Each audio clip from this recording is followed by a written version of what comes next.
Okay. So, yeah, do you, just before we start, it's really interesting for me to see the way you describe yourself. I was gonna ask after we have finished, the presentation ends, during the Q&A session. But, since we are waiting for people, to join us. Maybe you can tell us, tell me uh, what Thrive Engineer, for example, means for those of us whose native language is not English. It's interesting. So, Yeah, sure. Um, so to be honest, they're a little bit of play on words. uh-huh, Um, with all the experiences I've had over the last 20 years, uh-huh, I feel like change management people and practitioners and leaders wear different hats, and you're yeah, often thrown in a number of different scenarios. So I feel like rather than just describing myself as one thing or uh-huh, or another, I feel like, with the future of change management and everything that we're going through right now, even, I felt like it was a little bit more human of a description as to what it is, and a little bit creative. I tend to be a little bit creative. So, global changeologist is kind of how I would pronounce that. Uh, yeah, it's really speaking to the fact that, I'm involved in change and being a change leader. Uh, I call it a culturator. So being highly involved in culture, and I know, Marina, you spoke to that recently at yeah, a session that I got to the fortune of learning from. So focusing on helping culture and becoming a focus in our company, and especially in a remote model. uh-huh, Um, Employee experiential. So, the employee experience is very much a part of what we do as change practitioners. Is uh-huh, focusing on how they go through that, whether it's about change or whether it's about like onboarding as a new employee at a company, or thinking about what their voice of the employee is and weaving that into helping to influence decisions. So that's what that one is. Future of okay. work, future of work, future of workonomist. So I Uh-huh, put that in there because, everybody's talking about the future of work, but I was thinking about uh-huh, economist, like how people think about it from uh-huh. a financial or uh, maybe a political or structural mechanism. And so I kind of blended the two because I think the future of work is really more than just one thing. I think there's a lot of benefits to being able to do that. A remote Uh-huh. tier, I'm a fan. Um, Kind of like, just being a fan of remote work. So kind of promoting it that way. A data scientist, I like to call myself. I got this one from a combination of two things. The first one was being, a lot of times I try to be data driven or data influenced, and then take that information to be able to tell a story. Uh-huh. But then recently, I also learned about how you can be a data scientist and an emotional scientist by studying from a doctor at Yale University who is really beginning to apply and help others with their emotions, and understand them and identify them. And then lastly, thrive engineer. So, helping everybody thrive through some of the hard times and the stress and the resilience, the burnout, psychological safety, those kinds of things. This is an area where I feel like the future of change management is growing, and I've recently been focused on quite a bit of this area as well. So that's kind of how I came up with those together. It's funny, I get a lot of comments on it too. Yeah, that's interesting and that's genius. Oh, Well, thank thank you. you. Thank you. Thank you. So, yeah, shall we start? Sure, if And you feel like then, you have the right audience, yeah, yeah, I'm yeah, ready. I am going to turn off my camera and my microphone so that I can listen to you. And then when you finish, then I will come back for the questions. Is that okay? Yeah. How many people do we have? We have Right now we have around 10 people, And Okay. then more to come. I know there are people who are going to join us. Okay. And are you Uh, recording it for future? yes, yes, Okay, we cool. are. That's Um, what we love to do because we download it, upload it to our YouTube channel, and people like to, listen from there. yeah, I've seen a few of Thank them, so you. that's good. Thank you. And please let me know along the way, like if there's maybe a word I need to, kind of help with the, I guess, translation of Okay. English, or if something's not understood and somebody has a question, please let me know. And Okay. we can stop anytime along the way. Hmm. Okay. Thank you. Thank you very much. All right. All right. I think we're ready to get started, everybody. First, I want to say hello and good evening. My name is Douglas Flory. As you can see here on the screen, I am on the board of directors at ACMP, the Association of Change Management Practitioners. And it's my privilege, it's humbling to be here with you today. I love nothing more than to be uh, advancing change management and helping it as a practice. And that's why I love to serve on the board. But the most fun and the things that I love the most are to be able to come and visit with you, the local members and in the chapters, the people who are really doing things every day to make this a reality in your local area, especially in Turkey. So thank you. I'm very humbled to be here, and I look forward to this session. I'm very, very excited. Here's a little bit about me. I think hopefully you heard the conversation between Raina and I as to what my description down below looks like, but give you a little bit of background. I've been doing change management now for about 20 years. This is not what I wanted to be when I grew up. A lot of my friends wanted to be doctors, baseball players, lawyers, firemen, that kind of stuff. I never told my friends I wanted to be a change leader. They would have laughed at me. But here I am, and I love it. It's become really my focus. And in addition to change management, I've also got certifications in project management, Lean Six Sigma, total quality management. Um, I'm also getting certified in a variety. I'm certified in a variety of ProSci applications and certificates that they have, and some other areas like human-centered design. And more recently, I've been learning about psychological safety, resilience, burnout, and getting certified in that through somebody who I know in my network who's starting a company, and they were looking to train and educate some people. So that's a little bit about my background as to what all those different words mean down there at the bottom and to what I do. Currently, I do work for a global company that provides remote technology services for companies, for uh, customers, employees, things like that, to really help through remote work. So we also provide security services as well. But our company pivoted. We used to be an office-centric culture before the global pandemic. And then when the pandemic really came here to the United States, we all pivoted, as many of you and others did. And we are now a fully remote-centric company. So we've had a big transition, and it's been a lot of fun going through that journey as a change leader. That being said, I was kind of hoping here's what we could do and discuss today. For our agenda, I gave a little bit of a welcome and an introduction here, but I was asked to speak about the future of change management and share some ideas and thoughts. And I certainly along the way want to encourage your chat, your conversations, your contributions, questions, ideas. So if along the way you have thoughts or something you want to share, or even a question, please do. We can follow up through the chat session. Like we can do that. Or you can come up on the microphone and open up on video. So I like to have a really engaging conversation. So don't please feel free to join and feel free to contribute. And then toward the end, I'd really like to open this up, answer any questions that you may have.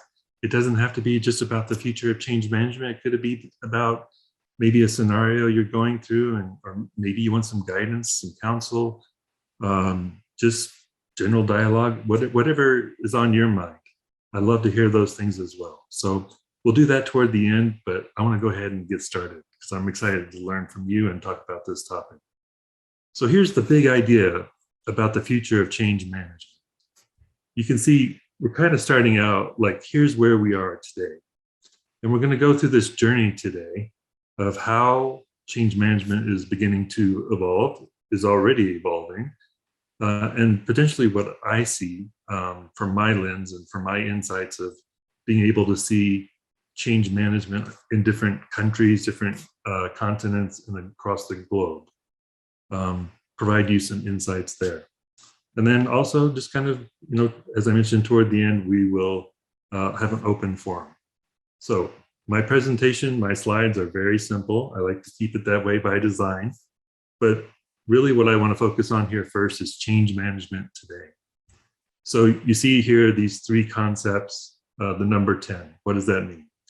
So the Association of Change Management Practitioners, ACMP, is just recently celebrated our 10-year birthday or our anniversary. So we've officially become a teenager almost. And with that means that, we've evolved and we've grown quite a bit. We originally started as an idea with ProSci back at a conference 10 years ago, where many practitioners of or thought leaders today got together and said, what if we formed a community of practitioners where they could come together and talk and share ideas and practices and also get certification. And that's really where the fruition of the ACMP concept came to reality, and here in the United States in Florida at a conference 10 years ago. And we are so proud and happy to be celebrating our 10th anniversary. That being said, it's also a milestone to be able to say, what have we achieved and then what have we recognized? But it's also one of those pivotal milestones of maturation and growth as to how do we look into the future? What is it we want to be doing at ACMP and also in the field of change management? So that's why we have the number 10 there. But obviously change management as a concept has been around longer than 10 years. It originally started back with like organizational design and some behaviors, applied behavioral science, things like that, and kind of grew and evolved into what we know it today. But the way we think of it and discuss it today has really been around for about maybe 15 years, something to that effect. Change management today is also, as we think about our methodology, as we think about our tools, it's often very much like follow this step 1, step 2, step 3, step 4. And I think in some cases that's very applicable, but I also think that our toolkit can evolve. I'm not suggesting that we deviate from anything that ACMP practices or suggests as best practices. I think those are very much at the core of everything we do. But as I mentioned before, my background is such that, I have all these different methodologies, certifications, background, and experience. And I've been able to bring them all together into my toolkit so that as I go through this process here on the screen, I can bring in the right tool at the right time, but I'm still leading and driving change. An example of that could be something like trying to understand, why is this happening? And in Lean Six Sigma, there's a tool called the 5 whys. And it really helps you to get to the root cause of something as you start to identify it. Another mechanism I've used for change management that I think is really beneficial for like training and helping people onboard to new systems is being able to create process flow documentation, just like this, where it starts at step A and it goes through the process all the way to step Z or however many steps are in between there. And it gives a visual of how the different stakeholders are involved in the process. What is their engagement point, and how does it go through the entire process so that we get the output that we're seeking. I find those visuals very helpful, especially with new systems. And the third thing today that we're obviously all experiencing is that the future of work, the remote work concept, the hybrid office. the return to office. What is that, that big $100 million question that everybody's trying to figure out? And I think if you follow LinkedIn and social media and a lot of different publications, a lot of companies have already made their decision as to what their position and their thinking is. Some companies are still kind of back and forth. You see some companies who are like, well, we're going to do it on this day. And then they change their mind. And then they're like, okay, another day in the future, we'll do it. And then they change their mind. So they kind of, flip-flop back and forth a little bit. And some companies and leaders have come out and flat out said, no, we're not working remotely. It's a return to the office. This is how it's going to be. And we're starting to see, as these companies pivot and make these decisions, what are the implications? How are the employees responding? How is the workforce determining where they want to go?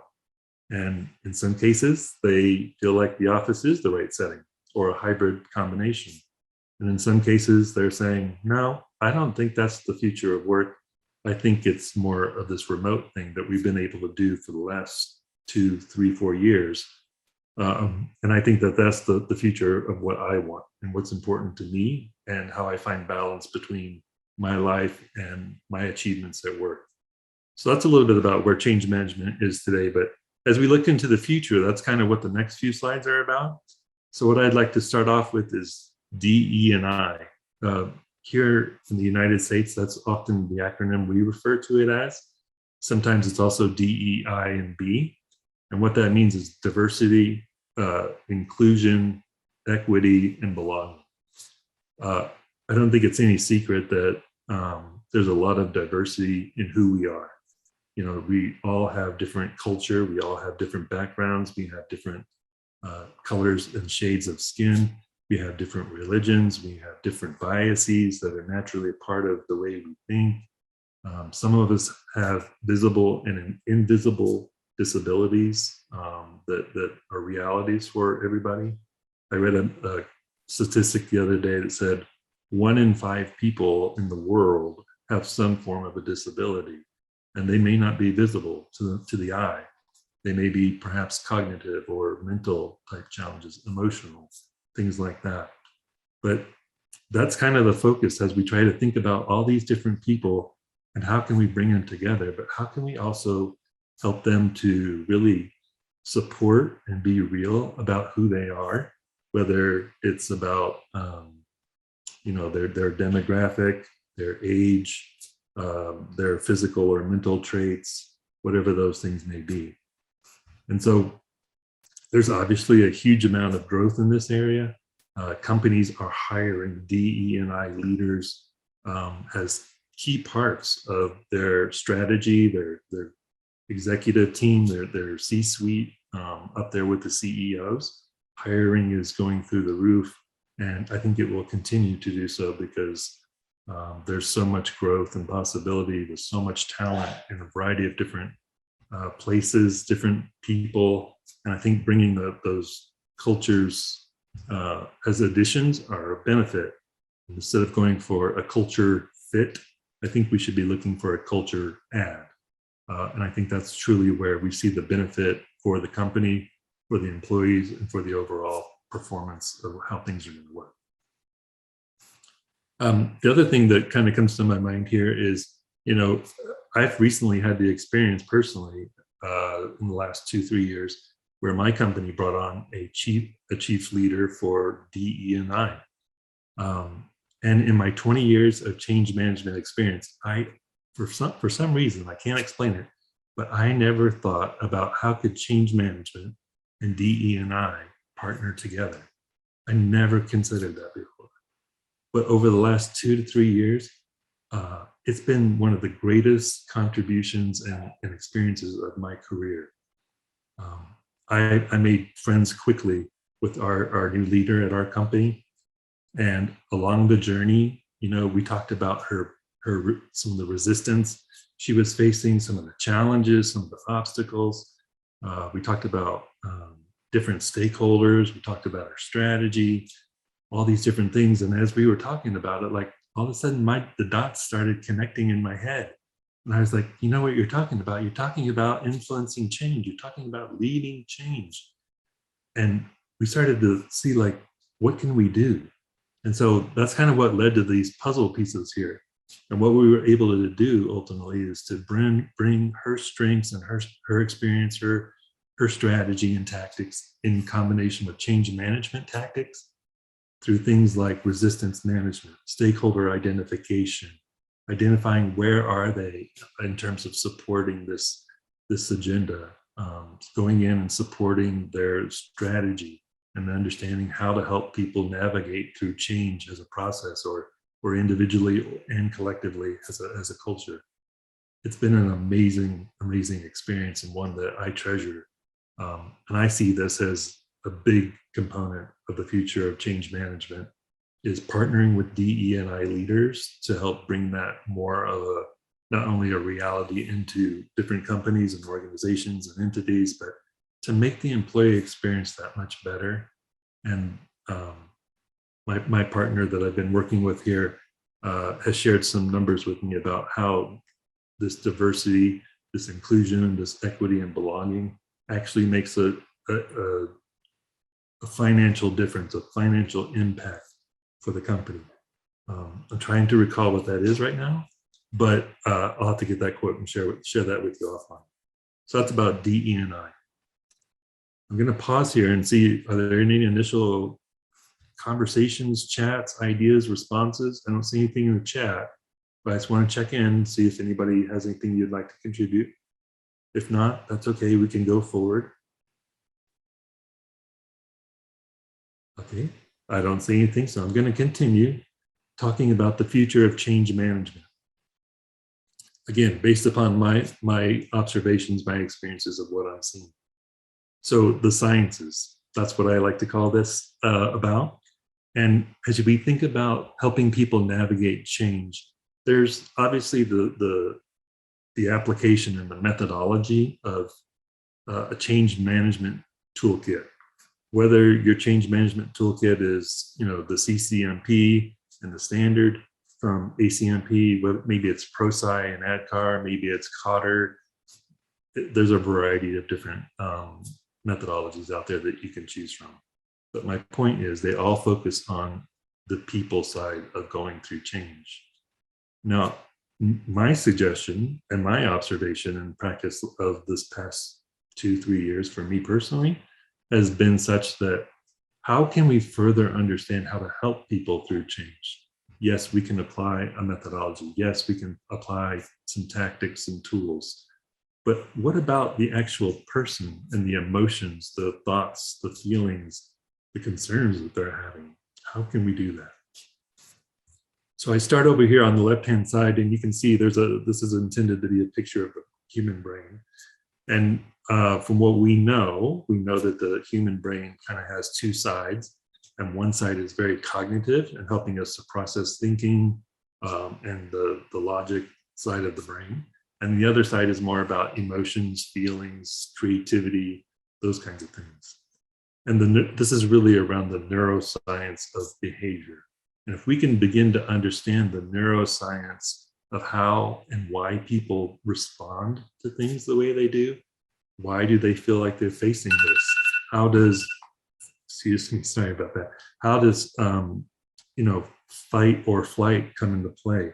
How and why are they feeling this way when we introduce this change? How can we help them reflect and understand? How can we help them to identify the emotion that they're feeling and to truly place the right name and word on it, rather than just saying, yeah, I'm okay. What does that really mean? Let's help them to understand that. I think that is one huge area that we can explore. I think another area that's here in the middle is, this is the best visual I could think of in terms of the applied behavioral science. So behavioral science, if you're not familiar with it, has been around for quite some time. Probably it's in the psychology field. It's been around since, way back, and with like Freud and many other great psychologists. But applied behavioral science is really about understanding how to help understand why people behave that way and how to get them to change the way they behave with just, small little incremental steps and actions that you can take using prompts, nudges, things like this to help move them on their way by their choice. So let me give you an example of how I've been applying this recently. Typically when we have a change management strategy, there's also a communication strategy or a communications plan involved. And we list out all these conversations that we're going to do. And then we throw out an email or some kind of update, or our leaders get onto a team meeting and talk to us about these things. So what I've pivoted to using behavioral science is a concept called a nudge. And in behavioral science, a nudge is basically talking to somebody with, imagine like a tweet or a text type of approach to communicating. And rather than saying, here's everything you need to know all at once, let's give them a bite-sized piece of information and give them a prompt or a question to think about so that they choose to act on that prompt and that question. An example, here at my company, we just are recently introducing the concept of annual goals for all of our employees. So rather than coming out and saying, hey, go into this system, document your goals, and go do this by this date, what we're suggesting is the use of nudges. Have you thought about what your annual performance was for 2021? What feedback did you receive? Have you thought about and documented that to make a list? Now's a great time to go ahead and do so. That's an example of a nudge, right? We're not really saying, thou shalt go do this. We're saying, have you considered this? And then it should prompt the thought and the idea so that they take action. And that action then becomes more of a habit and a routine, and it becomes part of their daily work. So that's an example of applied behavioral science.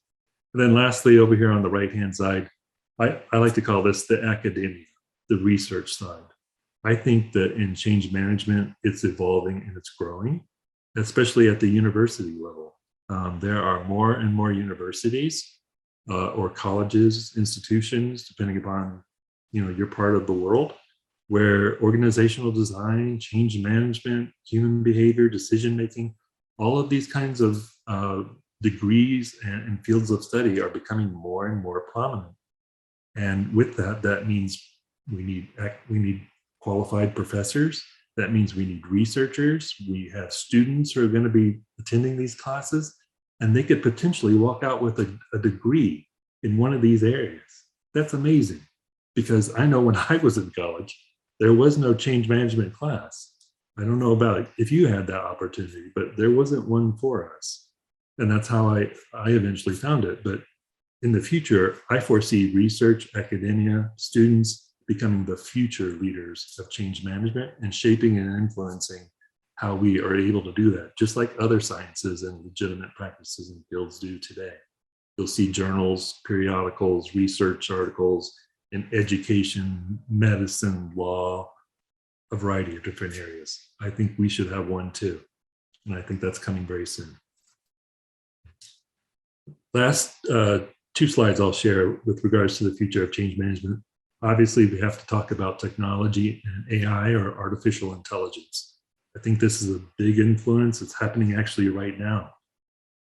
We've seen a variety of different things, like the use of quick QRC codes. As an example, my family and I recently went to a restaurant, and instead of actually handing us a menu of what food items and drinks they had, they said, hey, scan this quick read code with your phone.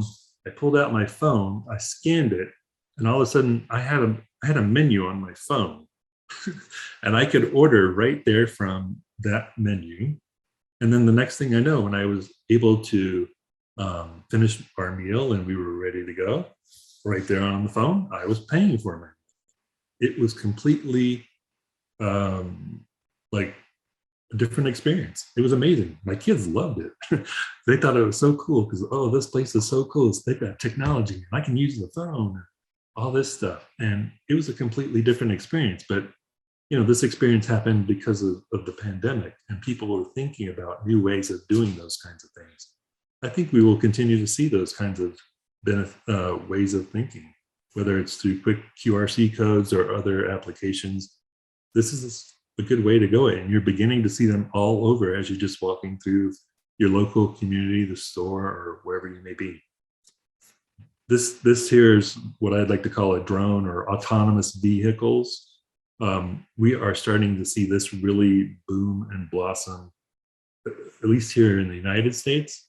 It's become such that vehicles like Tesla and other vehicles that are more electronic oriented rather than gas or petroleum are able to have self-driven vehicles. Now, people can get in them, they can sit behind the wheel, and they can choose to drive, or it can drive for them.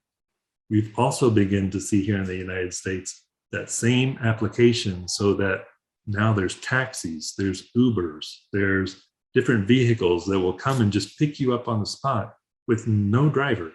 You just get in, tell it where you want it to go, pay it, and it takes you right to the destination as if you were using Google Maps or whatever it is you use to get around today when you're driving or walking around.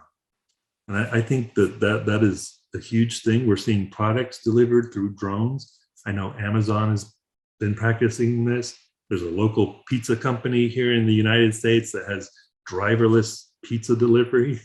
So you just basically walk out and grab your pizza out of a box, and the vehicle has a warming device, so it stays warm. There's so many possibilities here, and I think it's just going to continue to evolve even more than what we're seeing. And then lastly, I've got this robot here. It's intended to mean, like chat bots, artificial intelligence, in the sense of how can we apply it to change management. And I've been leveraging it to help in areas such as commonly asked questions. A lot of times when we implement change for a program or a policy or technology, whatever it may be, we have a lot of questions that employees want to understand and they want answers. So rather than creating a traditional or historical model of a Word document or an Excel file with a list of a bunch of questions and answers, we've been able to leverage bots to be able to help us answer those questions. And I find that they're fairly easy to use in the background. You can apply it in a way that not only can you provide questions and keywords and answers to help them find it in a search-like mechanism, but it'll also pull in information, and in the background, you can leverage that information to see what questions are most commonly being asked, what questions aren't being asked. And you can even begin to understand where people are on their journey and their process of change. It's been an amazing experience, and I just continue to look forward to more and more of these types of opportunities as we begin to understand it and apply it more. And I think sometimes people get a little bit concerned about, well, does this mean my job's going to be gone or something to that effect? I don't think it does mean that. I think that we still need people to make these things a reality, to continue to monitor, evolve them, and understand how we can apply them. So I feel like it's just maybe your job will change in terms of the skill set or what you used to do. But I think if you have a new skill set, you can certainly adapt and begin to apply these things in change management. Last thing I want to share for the future of change management is just around certifications and badges. I think certifications are, pretty clearly becoming the way of how people are, getting qualified and demonstrating their value, their experience, and what they can bring. But I see an evolution happening, and here at ACMP, we're part of that revolution. I can tell you right now that we're seriously thinking about how do we certify people. Right now we have one certification for CCMP, but there's people at different places and different experience and tenure of their journey of being a change management leader or practitioner. How do we accommodate for someone who's brand new at the student level and they're just getting started? What's the criterion? What's the requirements? How can we help people in countries that maybe don't have the same economic advantages to pay for that same kind of certification? Also, how do we deliver our certification and our trainings? I think historically the model for most companies is that you sign up for a class, you come to that class, and you sit down and you're there for however many hours or days to complete it. Since the last few years, we've begun to see that happen with a more remote and digital way. And I think we're even beginning to see less of that as the learning application becomes kind of more democratized, if you will. And what I mean by that as an example is people can go onto LinkedIn Learning right now. They can learn about different programs, concepts, methods, and they can even get a certification when they're done. And they just do it at their own time when it's accessible and convenient for them. There's a number of other programs out there like Coursera and so many others that offer these educational opportunities where people come together, and it's almost like a YouTube style video presentation where you're walking through the steps to learn about change management or other things. I think that's another part of how we deliver change in the future and certify people. The last thing I'll share about this is around badges. A lot of times if you're like on LinkedIn or other professional platforms, you'll see somebody complete a class, excuse me, and a badge will come through, and it's through a provider, a software provider that recognizes that badge and is kind of the administrator. And so someone such as ACMP or another entity could provide a badge, a digital badge, and then once they complete that class, they can demonstrate that badge and share it on their profile.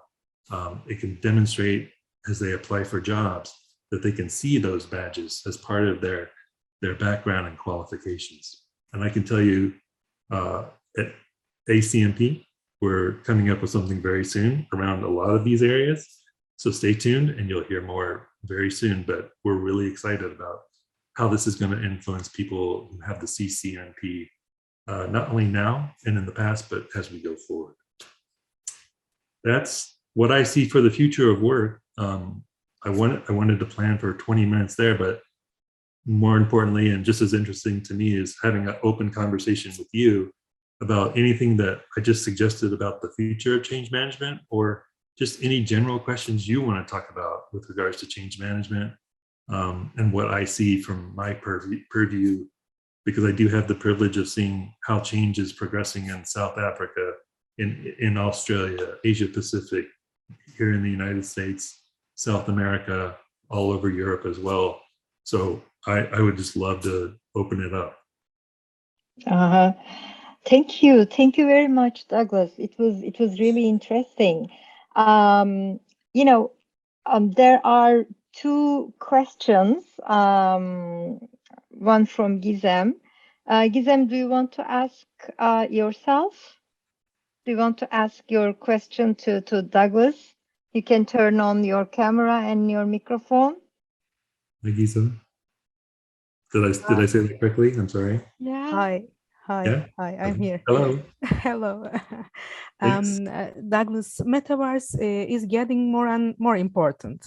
What should the business world do to effectively manage this change and ensure employee adaptation? Yeah. I think the most important thing is to understand what are the employees saying? I'll give you an experience that my company went through. As we were making that pivot and that transition from an office-centric culture to a remote culture, obviously we had about 5,000 employees at that time, and they all started working from home, just like we are right now. And that was a big change. So one of the things we really needed to do was not just help them to feel isolated or out there on their own. We leveraged the use of personas to help them connect and identify with each other in a distributed manner. So as an example, maybe your persona was somebody who lives in a flat by themselves, just, you don't have a roommate. Maybe your persona is you have young children who, you're a newborn mom. Maybe you have school-age children. Maybe you're a caretaker for elderly parents all of a sudden.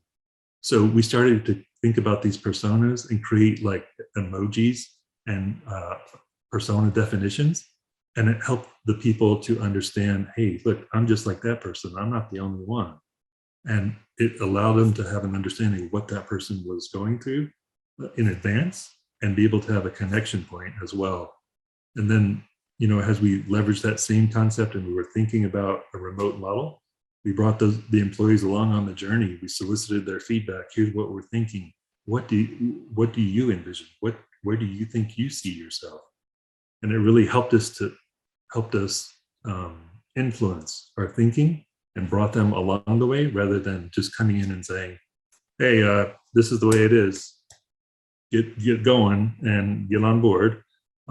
Instead, we've had a very tremendous response, and the employee engagement scores have gone just through the roof.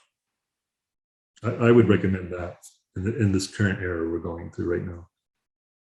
So let me interrupt you. Yeah.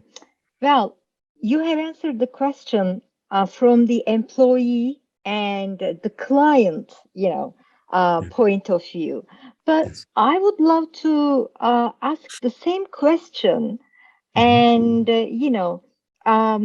learn your opinion from a change management professional point of view.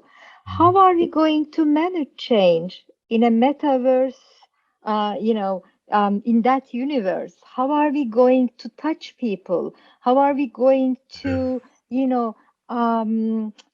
make them feel that we are near them? And how are we going to understand their feelings? How are we going to manage resistance? Yeah, great question. So using the same exercise, I'll give you some tactics as to what I did as a change leader. When we first were introduced to the concept of working remotely and trying to figure out how do I do this from my kitchen all of a sudden, or my bedroom, or wherever your office may be, there was a lot of questions about what's the future? What are we doing? How do we do this? And so I pulled out the change curve. And, I don't pretend to know the future. So please understand that, number one. But what I did was use the change curve to say, okay, we are here. We know that there will be something on the other side. What can we do in between? And so what I recommended was, in between, we had three options. We could return as is. We could renew and, maybe put a little paint on the house or something to make it feel a little different, but still kind of the same. Or we could completely refresh.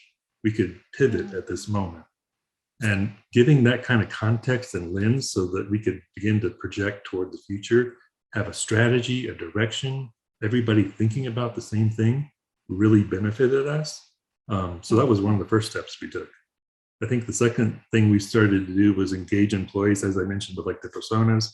We also engaged them through surveys along the way to understand their thoughts, their feelings, how are they feeling. We've shared some resources in addition to personas. We started to focus on the emotional aspects of how they were actually feeling and being able to identify the right term or word for the right definition of how they were feeling. Because I think a lot of times when you ask people today, they'll say, oh yeah, I'm fine. Oh, I'm okay. But what they really are experiencing is a different intensity or experience or energy of that, but they don't know the right word. So trying to help them understand that as they're going through the change and what they're going through, but then also help them to understand, why are they feeling that? And is it okay to feel that? Because we're humans, we're people. Going back to that sciences of the future. We did that. And then, one of the things that we did was, because of our office footprint changing as a company, we significantly reduced our office footprint. And by doing so, a lot of benefits happened. One of those was we were able to take budget that already existed, pivot it into a new model, and establish culture to meet employees where they are in a distributed model. So rather than coming into the office for corporate culture, we wanted to leverage local culture. What's the culture and the opportunities in Turkey? What's the culture and the opportunities in California? What is the culture and the opportunities and what's accessible and available to you where you are? And we were able to establish a program where employees in a country or a state, such as like New York or Germany or places like that, we were able to identify where are they, how can we get them together, bring a group together, give them a budget, and let's go do something. Let's get together and have a community, have collaboration. And we learned like things like, we had people in the company who've been here for quite some time, and they were like, you're telling me that there's another employee just like 10 miles down the road? Why didn't I know this? And so they were able to get together and like have dinner or pizza or, you know, whatever. And it's been a great success. So those are a couple of tactics we've applied. Okay, excellent. So there are a few questions, and one of them is about the change, the cultural transformation, change management, and the impact, sustainability. So the question is, what do you think about the sustainability movement in the world? How can we integrate that movement with change management? So by sustainability, do we mean like our carbon footprint and our impact on the global environment? Like that kind of sustainability? I guess so. I guess it's about the SDGs, Sustainable Development Goals. Yeah. Okay. So I think a couple of things that we've learned from the experiences I've had is, number one, by being involved in the change, you can say, as we pivot, here are some of the advantages as to why we want to do this, right? Because we often have to bring our leaders on board and to help everybody understand the why behind this change if we're going to be working remotely. Some examples of some of those benefits could be things like, you could save money through your real estate and your footprint there, right? Number two, you could save on CO2 emissions through your less travel and commute into work all the time. Number three, we've been able to leverage is like, we have somebody in our company who's very dedicated to the corporate social responsibility area and sustainment. And so, we used to travel a lot on the planes. How many cubes, I forgot the word, but when you travel on an airplane, there's a certain amount of like carbon something, I forget the word, I apologize, but we can save on those emissions right there. Another thing is, how many hours are we contributing back? There's a lot of different ways that we've been able to explore that and bring that into the thinking and as part of the culture, so that employees are feeling as if not only are they able to work remotely, but they're also making a difference in the environment and their community by being able to do those things. And it also can, by the way, increase satisfaction and mental health and well-being, balance. Yeah. Okay. I hope that Thank answers you. the question, but that's what we've done. Yeah, I hope so. And one more thing, how do you think leadership is changing? How do you see the leaders, the future leaders, react toward change? That's a great question. We're in a historical period of time right now where there are 5 generations in the workforce. You know what all the generations are, hopefully, and I'm not going to begin to list them out, but we have never had that before. It's usually been 3, maybe 4 generations in the workforce, but right now we have 5. And that's a very different experience. So as you think about that spectrum of people who are at one end of the spectrum, and who are probably more senior and tenured and experienced with their leadership styles and what they know. Then you have perhaps the newer generation who is thinking about things differently. And then you have people all the way in between. You've got to understand that scale and that ability. And what I've found is through some examples of like what I shared before, some companies are like, nope, return to the office the way it is. We're not doing that. And it's crazy thinking, all that kind of things. So you see some examples of some leaders who do that. And they're typically at one end of the spectrum based upon their leadership. They've been doing that for a long time. So it's what's comfortable, familiar to them. And they believe that that is the right way to do it. So that's one end. The other end is more like, no, we just demonstrated we could do this for the last 4 years. And it's time to change things. Things are growing. I want to be able to work from anywhere. I still want to have an equitable chance at the same job. I still want to be able to do my job and have a sense of balance. So what I see with that change in leadership is helping people to, based upon what their generation or their perspective is, and meeting them where they are, but helping them to connect and understand the differences and the whys and some of the points there. And then I think over time, as generations begin to move out of the workforce and other generations move in, we'll continue to see that change and that evolution happen in the right time. Yeah, you are right. Um, Thank you. That was really interesting. I have read an article from Ira Blake, I guess, and she wrote about the future of change and change management in Kogan Pages. So there was one thing that caught my attention there, and I really would love to hear your thoughts about that.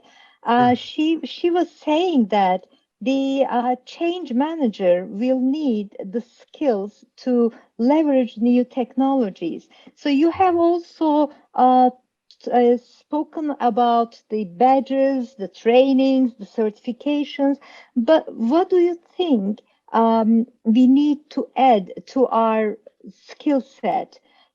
We know about coaching, we know about project management, we know about psychology, behavioral sciences, but what else do you think we need to know to be ready for the future as change management practitioners? I think you need to be a couple of things. Number one that comes to my mind is an emotional scientist. Begin to understand emotions and how people are going through things. You hear a lot of talk right now about the word or the application and importance and value of empathy. If you in my mind, there's a scale of apathy, sympathy, and empathy. One of those you're going to demonstrate just naturally based upon who you are and what you're feeling.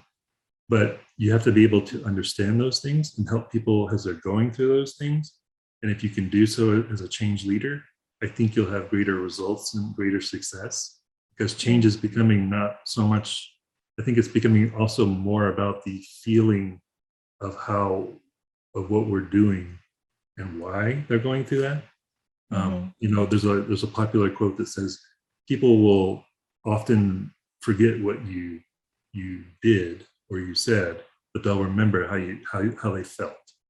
Yeah. And I think that's a key important factor as to how we can help manage change fatigue, burnout, resiliency, and even that popular quote about 70% of all change fails.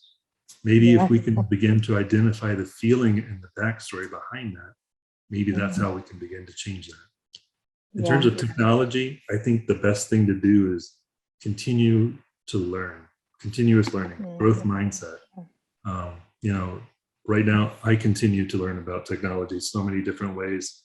I'm learning a lot about Microsoft Teams and how they have this Power Automate feature where you can leverage it to kind of automate and simplify processes or simple questions or how to get approvals on a communications plan, things like this.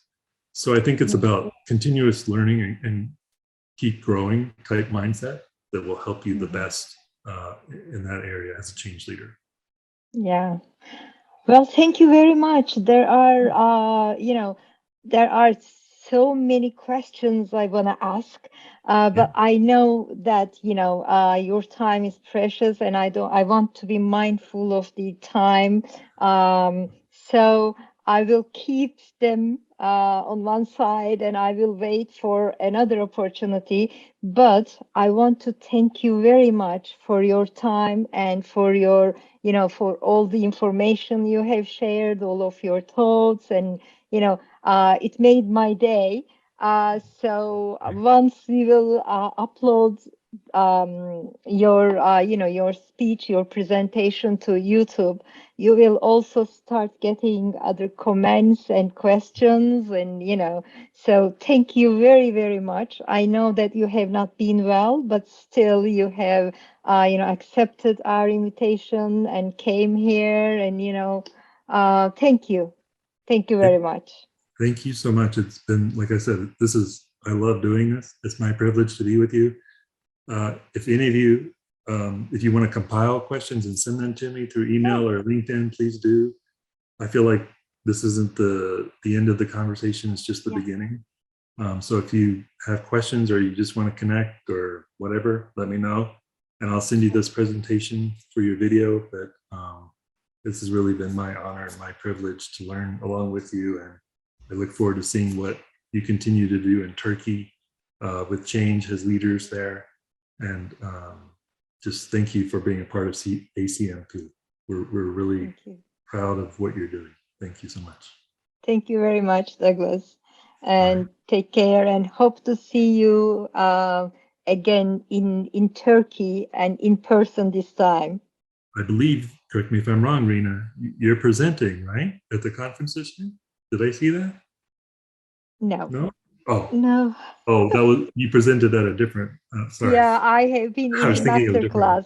Yeah, you did the master class, that's right. Yeah, I did the master class. Well, thank you for doing that. And we look forward to everything that your members can do locally as well.